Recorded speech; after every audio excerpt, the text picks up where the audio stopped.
దేవుని ఉన్నత నామానికి సమస్త మహిమ కలుగును గాక. ఈరోజు ధ్యానం కొరకు యెషయా గ్రంథం 57వ అధ్యాయం. నీతిమంతులు ఈ భూమి మీద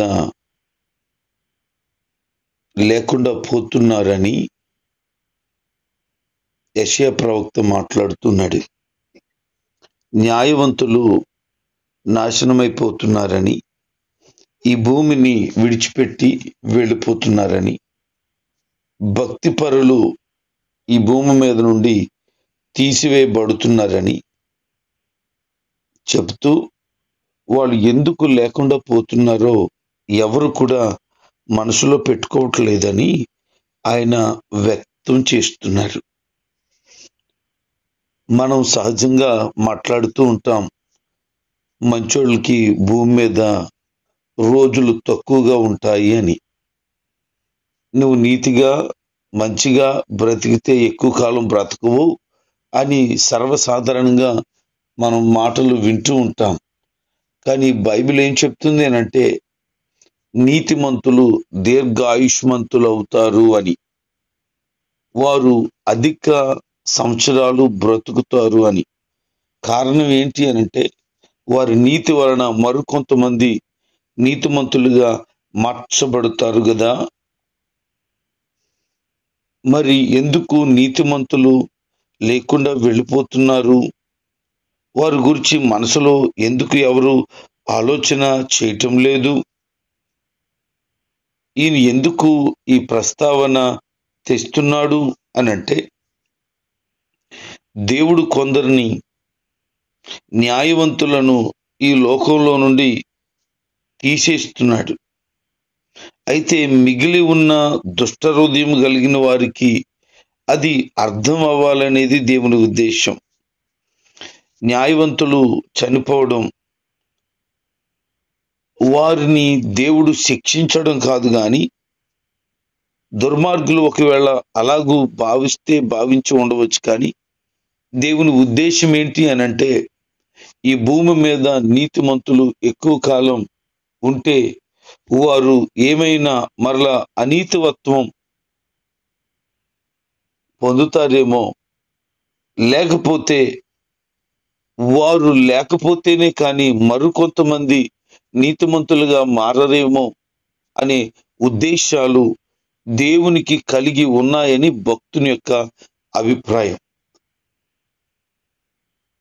వారు ఏమవుతున్నారు అనంటే, విశ్రాంతి తీసుకుంటున్నారు. సరి అయినటువంటి మార్గంలో వాళ్ళు వెళ్ళిపోయారు. వారు చక్కగా విశ్రమిస్తున్నారు. ఈ భూ సంబంధమైన వాటిని గురించిన ఆలోచన లేని ఒక ప్రశాంతమైన స్థలానికి వాళ్ళు వెళ్ళిపోయారు అని చెబుతున్నాడు. వారు వెళ్ళిన స్థలము ప్రశాంతత, నెమ్మది కలిగినది. నీతిమంతులు ఈ భూమి మీద ఎన్నో అవమానాలు, ఎన్నో నిందలు, చాలా ఇబ్బందికరమైన పరిస్థితులు ఎదుర్కొన్నారు గనుక వారు నీతిని కాపాడుకోవటానికి అనేక విధాలుగా ప్రయత్నం చేస్తూ ఉన్నారు గనుక ఇక మీదట అట్టి పరిస్థితి వారి జీవితంలో కలగకుండా నెమ్మది కలిగి ఉండాలనేది దేవుని ఉద్దేశమని భక్తుని యొక్క అభిప్రాయం. ఈ లోకంలో బ్రతుకుతూ దేవుని పిల్లలుగా మేము ఉన్నాము అని భావించే వారి గురించిన విషయాలు, చాలా విషయాలు ఇక్కడ రాస్తూ, వారిని మీరే మేము దేవుని పిల్లలమని చెప్పేసుకుంటున్నారు. మీకు మీరు చెప్పుకోవడం కాదు, మీ బ్రతుకు, మీ పరిస్థితి ఎలాగుందో ఒకసారి చూసుకోండి అని చెప్తున్నాడు. చాలామంది నేటి దినాల్లో మేము కూడా క్రైస్తవులమే, మేము కూడా మందిరానికి వెళ్తాం అని మాట్లాడుతున్నారు. అసలు క్రైస్తవులు లేకపోతే మందిరానికి వెళ్ళేవారు అలాగుంటారా అనంటే, వారు స్థితి అలాగుంటుందంటే ఎట్టి పరిస్థితిలో ఉండదు. నిజ క్రైస్తవులు క్రీస్తుని అంగీకరించిన తరువాత వారి యొక్క ప్రతి మాట, పరిస్థితి పూర్తిగా మారిపోతుంది. వారు నీతిమంతులుగా, యథార్థవంతులుగా, భక్తిపరులుగా, పరిశుద్ధులుగా బ్రతకటానికై ప్రయత్నం చేస్తారు. ఆ మార్గమైన యేసు మార్గంలో వెళ్ళిపోతారు. నాకు తెలుసు ఒక వ్యక్తి, అతను మా బ్రాంచ్ చర్చ్ దగ్గరలోనే ఉంటాడు. అతను ఇలాగంటూ ఉంటాడు, నేను కూడా క్రైస్తవుణ్ణే అంటాడు. నిజంగా క్రైస్తవుడు అంటే ఇలా ఉండకూడదు అన్నట్టు ఉంటాడు. ఎప్పుడు త్రాగుతాడు, నోట్లో ఎప్పుడు కైనియో గుట్కనో వేసుకుంటూనే ఉంటాడు. అందరి మీద కోపగించుకుంటూ ఉంటాడు. ఎప్పుడు నమ్ముకున్నాడో, మరి ఎక్కడ నమ్ముకున్నాడో, అసలు మందిరానికి వెళ్ళడో నాకు తెలియదు. కానీ అతను వెళ్ళి ఉండే వ్యక్తి అయితే కాదు. ఎందుకనంటే పూర్తిగా విపరీతమైన త్రాగుడే. ఎప్పుడు చూసినా తాగే కనబడతాడు. ఎప్పుడు చూసినా నోట్లో ఏదోటి చెత్త కనబడుతూనే ఉంటది. ఎప్పుడు చూసినా ఎవరొకరి మీద చెరబుర్లు ఆడుతూనే ఉంటాడు. అలాంటి వ్యక్తిని చూసినప్పుడు ఎవరైనా ఇతను క్రైస్తవుడని చెప్పుకుంటే దేవుడికి కూడా అవమానమే కదా. అంటే నువ్వు దేవుని బిడ్డవు అని చెప్పుకోవడానికి అటు అర్హత, యోగ్యత నీవు కలిగి ఉండాలి. ఒక చిన్న కుమారుడు ఉన్నాడు. ఆ చిన్న కుమారుడు తండ్రి దగ్గరికి వెళ్ళి, అయ్యా, నాకు రావాల్సిన ఆస్తి నాకు ఇచ్చేసేయి అని చెప్పి వాళ్ళ తండ్రి దగ్గర నుంచి ఆస్తి తీసుకుని వెళ్ళిపోయాడు. అయితే వెళ్ళాడు, కానీ అతని పరిస్థితి అంతా కూడా తారుమారైపోయింది. సమస్తాన్ని కోల్పోయాడు. అతను తిరిగి తన తండ్రి దగ్గరికి రావాలి అని అనుకున్నప్పుడు అతను ఒక మాట వాడుతాడు. ఏంటంటే, నేను నీకును పరలోకానికి విరుద్ధంగా పాపం చేశాను, నీవు నా తండ్రివి అని నేను చెప్పలేను, నేను ఒక పనోడుగా ఉంటానయ్యా అని నేను మా నాన్నతో చెప్తానని అతను తిరిగి ప్రయాణం చేస్తాడు బుద్ధి వచ్చినప్పుడు. అంటే ఆ తండ్రికి అపకీర్తి తెచ్చాడు గనక, తండ్రి హృదయాన్ని గాయపరిచాడు గనక, తండ్రికి అవమానకరంగా బ్రతికాడు గనక, నేను తనకు కుమారుణ్ణని అనిపించుకోవటానికి యోగ్యుడను కాను అని అతను మాట్లాడతాడు. అంటే ఒక మనిషి దేవునికి విరుద్ధమైన జీవితాన్ని జీవిస్తూ నేను దేవుని బిడ్డను అని చెప్పుకోవడానికి సిగ్గు వేయాలి. ఈ రోజున దేవుని నమ్ముకున్న వారు ఇంకా లోకంలోనూ, లోక సంబంధమైన అలవాట్లలోనూ మునిగిపోతూ ఉంటుంటే వారు ఎలాగున దేవుని బిడ్డలని చెప్పుకోగలుగుతారు? ఎలా చెప్పుకోవడానికి అర్హత కలిగిన వారుగా ఉంటారు? ఇంటి దగ్గరేమో బాగా ఉన్నట్టు, ఈదులోనేమో పనికి మాలిన వేషాలు వేసుకుంటూ దుర్మార్గంగా, మూర్ఖంగా, అన్యాయంగా, చెడులో బ్రతుకుతూ నేను కూడా క్రైస్తవుని అని చెప్పుకోవడానికి వారికి సిగ్గు వేయటం లేదు. వారిని బట్టి దేవుడు బాధపడుతున్నాడు. ఇక్కడ ఉన్నవారు అదే మాట్లాడుకుంటున్నారట, ఆ ప్రాంత ప్రజలు అదే మాట్లాడుతున్నారట. అందుకనే ఆయన అంటున్నాడు, మీరు లోక సంబంధమైనటువంటి మనుషుల్లాగా బ్రతుకుతున్నారు, గాని దేవునికి ఇష్టమైన జీవితాన్ని జీవించటం లేదు. మిమ్మల్ని చూసినప్పుడు నాకు బాధ కలుగుతుందని దేవుడు వాపోతున్నాడు. ఏంటి వారు చేస్తున్న పని అనంటే, కనిపించిన ప్రతి పచ్చని చెట్టు దగ్గర వారు విగ్రహాన్ని పెట్టి అక్కడ పూజలు చేస్తున్నారు. ఇక్కడ రాయబడిన మాట ఏంటి అనంటే, వారు వ్యభిచరిస్తున్నారు అని. విగ్రహారాధన దేవుని దృష్టిలో వ్యభిచారం లాంటిది. అందుకనే ఆ మాటలు పోలుస్తూ అంటాడు, మీరు ప్రతి పచ్చని చెట్టు దగ్గర అలా చేస్తున్నారు, లోయల్లో కూడా అలాగే చేస్తున్నారు. నీవు వాటితో ఏకీభవించి నీ పిల్లలను బలిస్తున్నావు, అట్టి విధంగానే నువ్వు వెళ్ళిపోతున్నావు. విగ్రహాలు చెట్ల కింద పెడుతూ పిల్లల్ని బలిగా అర్పిస్తున్నటువంటి ఆ పరిస్థితులన్నీ దేవుడు చూస్తున్నాడు. వాళ్ళు ఏమంటున్నారంటే, మేము దేవుని బిడ్డలం అంటున్నారు. అక్కడున్న ప్రజల యొక్క ఉద్దేశాలు, అలవాట్లకు వీరు కూడా అలవాటు పడిపోయి మేము దేవుని పిల్లలమే అంటూ ఆ లోకాన్ని ప్రేమించి చేస్తూ ఉన్నారు. కీర్తనకారుడు 106, 37, 38 చరణాల్లో ఆ మాటలు చెప్తున్నాడు. వారు పిల్లలనట దేవునికి బలి అర్పిస్తూ, విగ్రహాలకు బలి అర్పిస్తూ ఉన్నారు అని. వారు మెలేకు అనేటువంటి దేవుడికి వారు ఉద్దేశించినట్లుగా వారు పూజలు బలులు అర్పిస్తున్నాడు. అందుకే వాళ్ళు అంటారు రాజు అనేటువంటి విషయాన్ని వ్యక్తం చేస్తున్నారు. మేము రాజు దగ్గరికి వెళ్తున్నాము, మేము తైలం తీసుకుని వెళ్తున్నాము అని అంటున్నారు.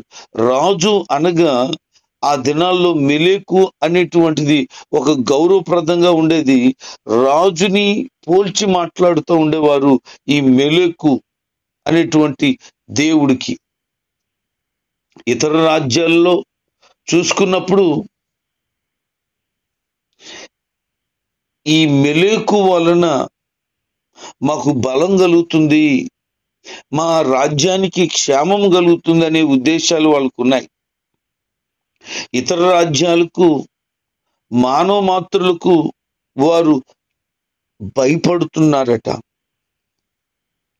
వారు దేవునికి భయపడటం లేదు కానీ ఇతర రాజ్యాలకి మనుషులకు భయపడిపోతున్నారు. కారణం ఏంటి అనంటే వారు చేస్తున్న విగ్రహారాధన అలాగున వారి హృదయాలను దేవుని వైపు కాకుండా మనుషుల వైపుకి తిప్పేశారు.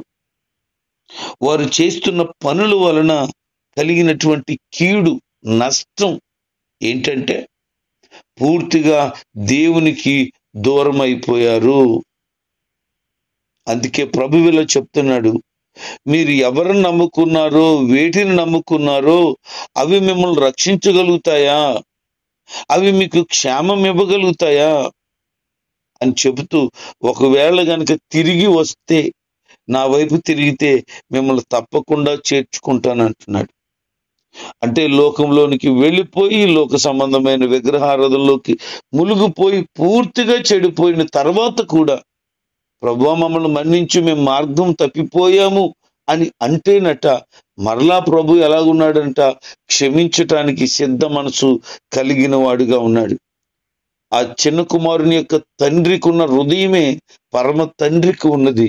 ఆ కుమారుడు ఆస్తంతా నాశనం చేసేసిన, తన తండ్రి పరువంతా తీసేసిన, సర్వం కూడా కోల్పోయిన, తను తన తండ్రిని ఎంతో గాయపరిచిన, మరలా తండ్రిని వెతుక్కుంటూ వచ్చినప్పుడు ప్రేమ కలిగిన తండ్రి అత్తుకుని కౌగిలించుకొని ముత్తు పెట్టుకొని మరలా తనని ఒక శ్రేష్టమైన వ్యక్తిగా ఉండేటట్లు అంగీకరించాడే.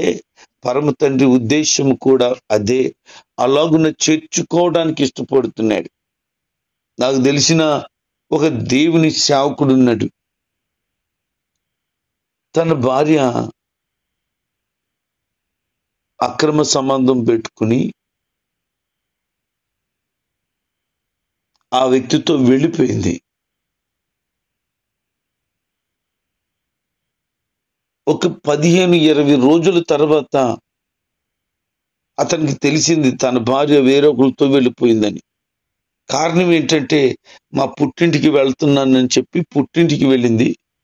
వెళ్ళిన తర్వాత ఫోన్లు చేయట్లేదు, ఏ విషయం తెలియటం లేదని ఆ అత్తవారింటికి వెళ్తే వాళ్ళు బాధపడుతూ చెప్పిన మాట, అమ్మాయి పలానా వ్యక్తితో వెళ్ళిపోయింది బాబు అని. ఏం చేయాలో అతనికి అర్థం కాలేదు. చాలా బాధపడి ఏడ్చి ఆ కబురు నా వరకు తెచ్చి ప్రార్థించమని కోరాడు. నెల రోజుల పైనే ఎక్కడెక్కడో తిరిగారు వాళ్ళు. తర్వాత వాళ్ళ అమ్మగారి ఇంటికి వచ్చింది ఆమె. ఇతను వెళ్ళి, నువ్వు చేసింది తప్పే, మళ్ళీ నేను చేర్చుకుంటాను వచ్చాయి అని అంటే, నేను రాను పో అన్నది. పర్లేదు, నువ్వు నా భార్యగా ఉండటాన్ని నేను ఇష్టపడుతున్నాను, రా అని చాలా బ్రతిమలాడితే నేను రాను, ఇంకా నీకు నాకు సంబంధం లేదు, నువ్వెవడవి, ఎడాగిచ్చే తప్పు అని చాలా కోపగించుకుంది. ఆమె ఆ సంబంధాన్ని కంటిన్యూ చేస్తూనే ఉంది. ఇతని దగ్గర రావడానికి ఇష్టపడలేదు. ఊర్లో పెద్దలని, తెలిసిన నాయకులను కూడా పంపించాడు. అతను తెలిసిన కొద్దిమంది దేవుని సేవకులను కూడా పంపించి నా భార్యను రమ్మని చెప్పండి అని కబుర్లు పెట్టాడు. అలాగూ దాదాపు 6 నెలలు సమయం గడిచిపోయింది. వాళ్ళ అత్తమామలు కూడా, బాబు ఈ అమ్మాయి ఇంకా రాదు, విడిచిపెట్టే అన్నారు. పోలీస్ స్టేషన్ కంప్లైంట్ పెట్టారు. వాళ్ళు కూడా ఇక మీ ఇద్దరు విడిపోండి అని చెప్పారు. పెద్దల్లో కూర్చోబెట్టి కాగితాలు రాయించేశారు, విడాకులు అయిపోయాయి, ఇంటికి వచ్చేసాడు. దాదాపు 7 నెలలు గడిచిన తర్వాత ఆమె మీద ఇంకా ప్రేమ ఉండి నా దగ్గరికి వస్తావా అని ఫోన్లు చేసేవాడట. రానని చెప్పాను కదా, విడాకులు అయిపోయాయి కదా అని. ఇక పూర్తిగా మనసు మార్చుకున్నాడు, విడిచిపెట్టాడు. కానీ ప్రార్థన చేస్తున్నాడు, ప్రభా నా భార్య మనసు మార్చు అని. ఎంత ప్రేమ కలిగిన భర్త. నిజంగా అతని గురించి చెప్తున్నాను కానీ అతని జీవితంలో ఇలాంటి వేదనకరమైన సంగతి జరిగినప్పుడు ప్రతి సందర్భాన్ని ఆ సహోదరుడు నాతో పంచుకున్నప్పుడు నేను చాలా కలత చెందేవాడిని, చాలా భారంతో ప్రార్థన చేశాను కూడా.